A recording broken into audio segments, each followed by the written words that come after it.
Students, आज हम CS 204 basics of electronic devices and circuits के नेक्स्ट ई लेक्चर में आपका हार्दिक स्वागत करते हैं। यह ई लेक्चर यूनिट 1 पर ही आधारित है, जिसका नाम है semiconductor and PN junction diode. और जो टॉपिक है उसका आज का है वो है ड्रिफ्ट करंट। तो आज हम बात करेंगे ड्रिफ्ट करंट की। ड्रिफ्ट करंट को कहते हैं अपवाह वेग या अपवाह धारा। ठीक है, अपवाह वेग तो हो जाएगी ड्रिफ्ट वेलोसिटी और अपवाह धारा वो कहलाता है ड्रिफ्ट करंट। अर्थात ड्रिफ्ट को क्या कहेंगे हिंदी में? अपवाह। ठीक है, तो बेसिकली ड्रिफ्ट करंट होता क्या है इसके बारे में आइए बात करते हैं। Drift current can be defined as the charge carriers moves in semiconductor because of electric field, यानी कि वह धारा जो आरोपित विद्युत क्षेत्र के द्वारा प्रवाहित होती है उसे ड्रिफ्ट धारा या अपवाह धारा कहते हैं। ठीक है, और जैसे कि हम जानते हैं कि सेमीकंडक्टर में दो प्रकार के आवेश वाहक होते हैं। कौन कौन से होते हैं? एक तो होल्स होते हैं और इलेक्ट्रॉन्स होते हैं। तो जब वोल्टेज अप्लाई किया जाएगा सेमीकंडक्टर पर तो क्या होगा? इलेक्ट्रॉन किस तरफ जाएंगे? पॉजिटिव टर्मिनल की तरफ जाएंगे, क्योंकि इलेक्ट्रॉन क्या होते हैं? ऋणावेशित यानी कि नेगेटिवली चार्ज होते हैं, तो वह किसकी तरफ आकर्षित होंगे? पॉजिटिव सिरे की ओर। उसी प्रकार से होल्स किस तरफ जाएंगे? नेगेटिव सिरे की ओर जाएंगे। तो इस प्रकार से ड्रिफ्ट धारा प्रवाहित होती है किसी सर्किट में। उदाहरण के तौर पे आप देख सकते हैं, मैंने यहाँ पे एक एन टाइप मटेरियल ले लिया, यानी कि एन टाइप सेमीकंडक्टर लिया है। ठीक है, अब एन टाइप सेमीकंडक्टर को हमने किससे जोड़ा? एक बैटरी से जोड़ दिया। अभी मैं यहाँ डायोड की बात नहीं कर रहा हूँ, केवल एक सेमीकंडक्टर बार की बात कर रहा हूँ। तो आप जानते हैं कि जो एन टाइप मटेरियल है उसमें दो प्रकार के आवेशवाहक होते हैं। कौन कौन से? एक तो इलेक्ट्रॉन जो बहुसंख्या में होते हैं, जैसे कि आप देख सकते हैं यहाँ पर ये जो पीले रंग के डॉट्स हैं वह इलेक्ट्रॉन्स हैं, और जो ये सफ़ेद रंग के डॉट्स हैं वो क्या हैं? होल्स हैं। और इनकी संख्या देखिए कम है, क्योंकि एन टाइप में इलेक्ट्रॉन्स ज़्यादा संख्या में होते हैं और वाइट जो होल्स हैं वो कम संख्या में होते हैं। तो जब एन टाइप मटेरियल को हम बैटरी से जोड़ेंगे, जैसे कि आपने बैटरी से यहाँ जोड़ा है, तो जो इलेक्ट्रॉन्स किस तरफ जाएंगे? पॉजिटिव सिरे की ओर जाएंगे, और जो होल्स होंगे वो किस तरफ जाएंगे? नेगेटिव सिरे की ओर जाएंगे। और जो डायरेक्शन ऑफ करंट क्या रहेगी? वो रहेगी होल की दिशा में, यानी कि हमेशा जो धारा है जो प्रवाहित होती है किसी भी सर्किट में वो इलेक्ट्रॉन की दिशा के विपरीत प्रवाहित होती है। ठीक है, जैसे कि आप देख रहे हैं कि इलेक्ट्रॉन इस दिशा में जा रहे हैं, तो धारा किस दिशा में प्रवाहित हो रही है? धारा किस दिशा में प्रवाहित होगी? इसके विपरीत दिशा में प्रवाहित होगी। ठीक है, तो जैसे कि आप दिखा हुआ डायरेक्शन ऑफ कन्वेंशनल करंट, यानी कि जो परंपरागत धारा है वह इलेक्ट्रॉन के फ्लो के विपरीत दिशा में प्रवाहित होगी। अब ड्रिफ्ट धारा कैसे प्रवाहित हो रही है? देखिए, आप देख सकते हैं यहाँ पे कि दोनों आवेश वाहक एक निश्चित दिशा में प्रवाहित हो रहे हैं, यानी कि इस बैटरी के माध्यम से, जिसे हम विद्युत क्षेत्र कह सकते हैं, उसके माध्यम से आवेश वाहक एक निश्चित दिशा में जब प्रवाहित होते हैं तो उससे जो प्रवाहित होने वाली धारा है उसे हम क्या कहेंगे? ड्रिफ्ट धारा कहेंगे। अब उसकी कैलकुलेशन किस आधार पर की जाती है? देखिए, मान लीजिए आप कोई भी कंडक्टिंग मटेरियल ले लीजिए। यहाँ पर एक बेलनाकार कंडक्टिंग मटेरियल ले लिया हमने, या उससे आप सेमीकंडक्टर मटेरियल ले लीजिए। ठीक है, जब उस पर इलेक्ट्रिक फील्ड यानी कि विद्युत क्षेत्र लगाया जाएगा तो चार्ज कैरियर्स क्या करेंगे? एक ड्रिफ्ट वेलोसिटी यानी कि अपवाह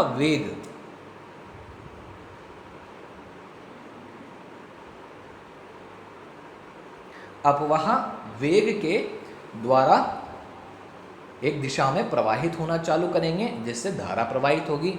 यानी कि ड्रिफ्ट करंट प्रवाहित होता है तो उससे पहले इलेक्ट्रॉन फ्लो होंगे ड्रिफ्ट वेलोसिटी के साथ में। तो आप देख सकते हैं यहाँ पर हमने एक बेलनाकार छड़ ली है सेमीकंडक्टर की, जिसकी लंबाई कितनी है? L है, और इसका अनुप्रस्थ काट यानी कि एरिया ऑफ क्रॉस सेक्शन कितना हो गया? A। तो अब आइए इसके द्वारा हम, और इसमें जो धारा दिशा की वो किस प्रकार हो रही? ये इस तरफ हो रही है।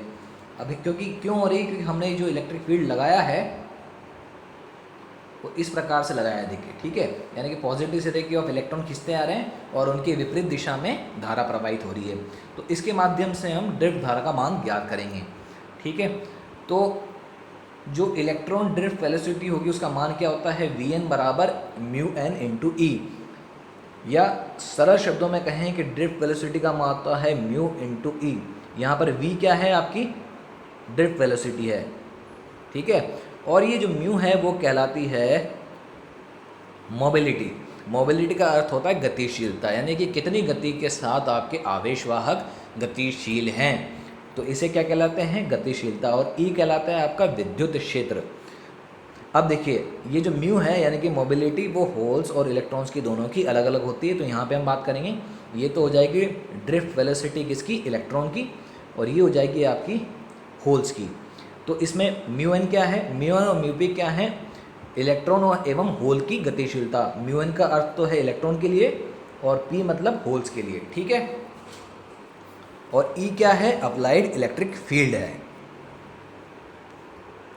तो आइए बात करते हैं किस प्रकार से निकाला जाएगा। देखिए यहाँ पे मैंने इसकी कैलकुलेशन आपको इस प्रकार से दर्शाई है। देखिए कंसीडर ए सिलेंड्रिकल रोड, एक सिलेंड्रिकल रोड लीजिए जिसकी लंबाई क्या होनी चाहिए, ये जो सिलेंड्रिकल रोड है उसकी लंबाई L होगी और क्रॉस सेक्शन ऑफ एरिया यानी कि अनुप्रस्थ काट A होगा, ठीक है।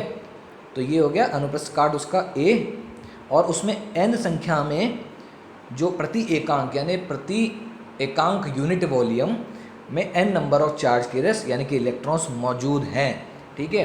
तो Vn क्या है, इलेक्ट्रॉन की ड्रिफ्ट वेलोसिटी है जब इलेक्ट्रिक फील्ड लगाया जाएगा, ठीक है।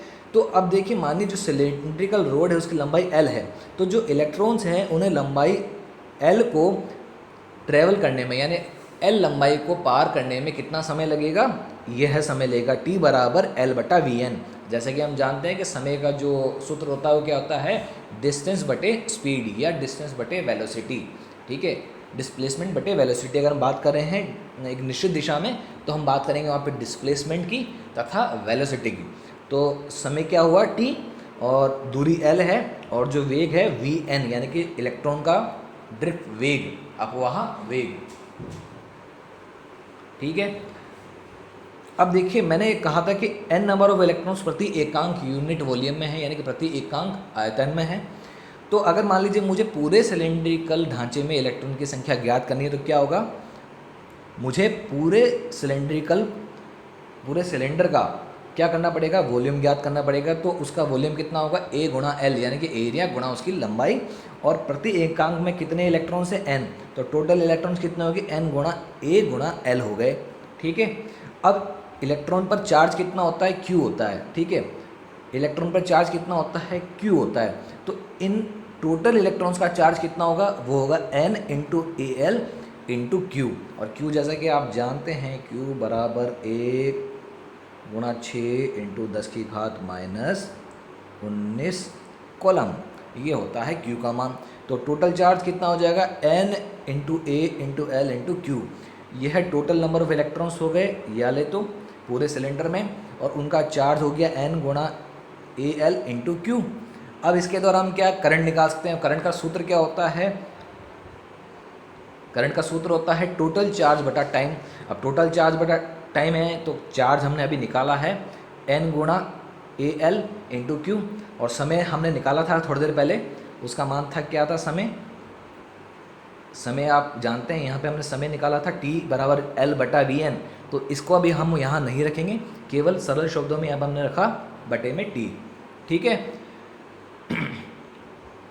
तो इक्वेशन 1 के द्वारा हम जानते हैं कि T बराबर क्या हो जाएगा, L/Vn, ठीक है। तो हम T की जगह क्या रखेंगे, यहाँ पर इक्वेशन 1 से T की जगह पर इसमें रख देंगे तो हमें क्या प्राप्त होगा, I बराबर NQVn इंटू A, ये इक्वेशन हमें प्राप्त होगी, ठीक है। तो ये यानी कि यह हमें, ठीक है। तो जो हमारे पास धारा क्या आई, ये आई है इस पूरे सिलेंडर में इलेक्ट्रॉन्स द्वारा। अब देखिए इलेक्ट्रॉन्स की करंट डेंसिटी किस प्रकार से निकाली जाती है, ये होता है उसका सूत्र। करंट डेंसिटी होती है J से दर्शाते हैं, और उसका जो करंट डेंसिटी मतलब धारा का घनत्व क्या है, उसका सूत्र होता है धारा बटे एरिया। तो यहाँ देख सकते हैं आप I बटे A यानी कि धारा बटे क्षेत्रफल, तो वो कितना हो जाएगा, इस वाली इक्वेशन को A से भाग करेंगे तो ये वाले इक्वेशंस को अगर हम A से भाग करेंगे तो A से A कट जाएगा और बचेगा हमारे पास NQ इंटू Vn। तो ये आपकी करंट डेंसिटी यानी कि धारा के घनत्व का सूत्र होगा। अब देखिए इसी प्रकार से ये तो क्या हो गया इलेक्ट्रॉन्स के लिए हो गया n into q into v n, तो उसी प्रकार से हम होल्स के लिए क्या निकालेंगे p into q into V P. यहाँ पे p क्या है, p है नंबर ऑफ होल्स प्रति सेंटीमीटर क्यूब, और वी पी क्या है, होल्स का अपवाह वेग है।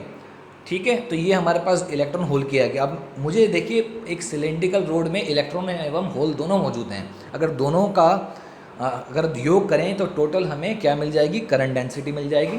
तो टोटल करंट डेंसिटी क्या होगी, J n plus J p, यानी कि हम क्या दोनों के मान को जब जोड़ेंगे तो हमें क्या प्राप्त होगा, ये प्राप्त होगा जे बराबर क्यू और कोष्टक में नंबर ऑफ इलेक्ट्रॉन्स इंटू अपवाह वेग plus number of holes into अपवाह वेग होल्स का।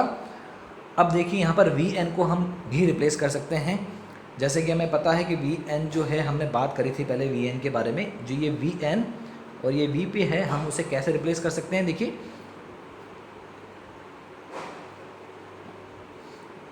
जैसा कि आप जानते हैं कि वी एन बराबर क्या है, म्यू एन इंटू ई, और वी पी बराबर क्या है, म्यू पी इंटू वी।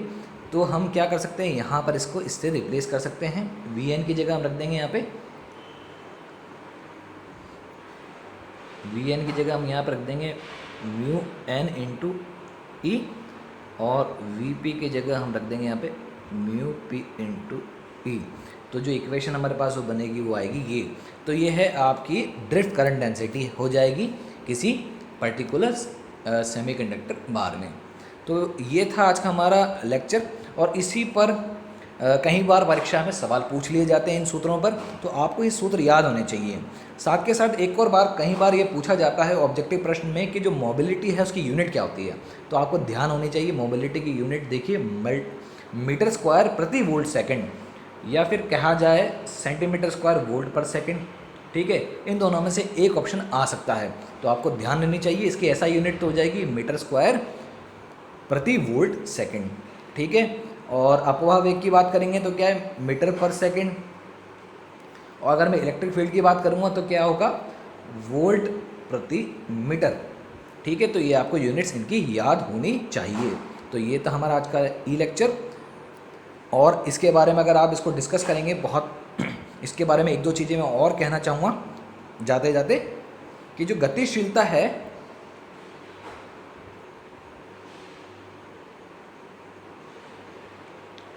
ये जो गतिशीलता है इनका मान भी दिया होता है। तो जो इलेक्ट्रॉन की जो गतिशीलता है म्यू एन, उसका मान ज़्यादा होता है होल्स की गतिशीलता से, क्योंकि इलेक्ट्रॉन का जो भार है, इलेक्ट्रॉन का जो भार है वह कम होता है होल्स की अपेक्षा, यानी कि इलेक्ट्रॉन हल्के होते हैं होल्स की अपेक्षा, यानी कि इलेक्ट्रॉन ज़्यादा गतिशील होते हैं। तो इस वजह से भी एन टाइप जो सेमीकंडक्टर है उनका उपयोग ज़्यादा किया जाता है पी टाइप की अपेक्षा। इलेक्ट्रॉनिक उपकरण बनाने के लिए, यानी जो सिलिकॉन जो चिप बनती है उनमें किसका उपयोग किया जाता है, एन टाइप सेमीकंडक्टर का उपयोग किया जाता है। एक और कारण है इसका कि एन टाइप सेमीकंडक्टर जो है पी टाइप सेमीकंडक्टर की अपेक्षा केवल 5% एरिया ही कंज्यूम करते हैं सिलिकॉन में, मतलब चिप में। तो इस वजह से एन टाइप ज़्यादा यूज़ किया जाता है। पहला कारण तो गतिशीलता ज़्यादा है, दूसरा इनका इलेक्ट्रॉन्स का मास क्या है, कम होता है होल्स की अपेक्षा, और इनका जो क्षेत्रफल भी है यानी कि इलेक्ट्रॉन की साइज़ भी कम होती है होल्स की अपेक्षा। अगर मास कम है तो यानी कि इनकी साइज़ भी कम होगी। तो इन कारणों की वजह से एन टाइप का उपयोग ज़्यादा किया जाता है इलेक्ट्रॉनिक सर्किट फैब्रिकेशन में या इलेक्ट्रॉनिक डिवाइसेस फैब्रिकेशन में।